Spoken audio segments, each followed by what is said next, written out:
Here's a question that gets asked me all the time right now. Andrew, are there really going to be 3 million foreclosures in America causing the collapse of the housing market? Is this the worst scenario in 100 years?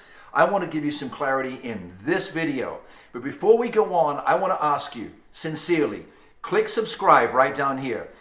Ask your questions in comments. Make sure you turn on the bell notifications. I'm going to give you updates on what's happening in the trenches, what's really happening in the real estate market, in the trenches every day. Now, so subscribe right here, okay? Here comes back to that question. 3 million foreclosures. Where that number's coming from is that because of the CARE Act, 3 million Americans went into forbearance. Forbearance and foreclosure are two completely different things. Suddenly, because of COVID, millions of people weren't able to work. They only had maybe a few days savings. Therefore, they weren't able to make their payment. Therefore, the government said, you can go into forbearance for 6 months and possibly renew that for another 6 months. If you want the details of that, post a comment below and we'll send them to you straight from the government. Those were the two criteria the government said. So forbearance means during the period of time you don't have income, potentially you do not have to make your house payment or a portion of that house payment. That's a wealth of a difference from foreclosure. So I will explain more in a minute. 2005 to 2007, the entire housing market was built on sand. What do I mean by that? Fannie Mae and Freddie Mac, as I've explained in previous videos, buy the loans that the banks make to you and I when we want to buy a house. Consumer, bank, Fannie Mae, Freddie Mac. Fannie Mae and Freddie Mac bought 50 to 60% of the loans from consumers in 2005, 2007. Listen to this incredible fact.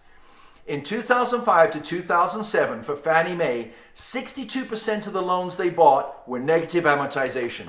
84% of the loans they bought were interest only. Freddie Mac, 97% of the loans they bought were interest only.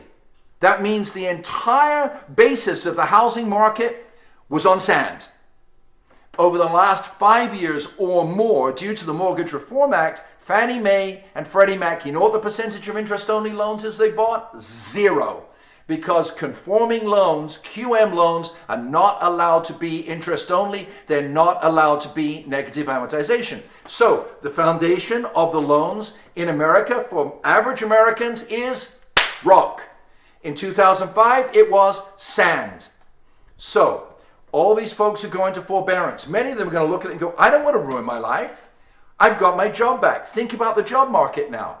Around 80% of the jobs lost have been small businesses, businesses with temporary closure. Let me ask you a question. Do you really think Americans aren't going to go to restaurants anymore? Do you really think Americans aren't going to drive cars anymore? Do you really think Americans aren't going to go to the movies anymore? Do you really think Hollywood's going to close down? Do you really think girls aren't going to do their hair anymore? Do you think girls aren't going to do their nails anymore? Do you really think bowling alleys are going to close nationwide permanently? That is not going to happen. And all those places will rehire people, which means they'll be able to make their house payments, which means they won't need forbearance, and the 3 million in forbearance will drop dramatically because people don't want to put their kids on the street and ruin their credit for 5 years. It is an entirely different foundation of the market. And even though what's happening with the jobs and what's happening with the economy is serious, the fact that the interest rates, third point, are so low means that for most Americans, their payment on their mortgage is less or close to what it would be for rent.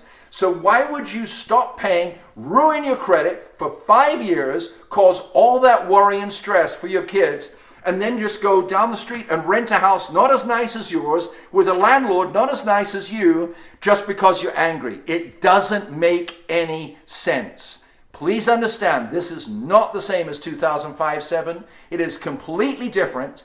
And I believe that many of those loans will come out of forbearance because Americans will see they want to own their home, and no man can take that dream away if you want to hold on to it hard enough. Please keep watching for these updates. This is what's happening out there right now.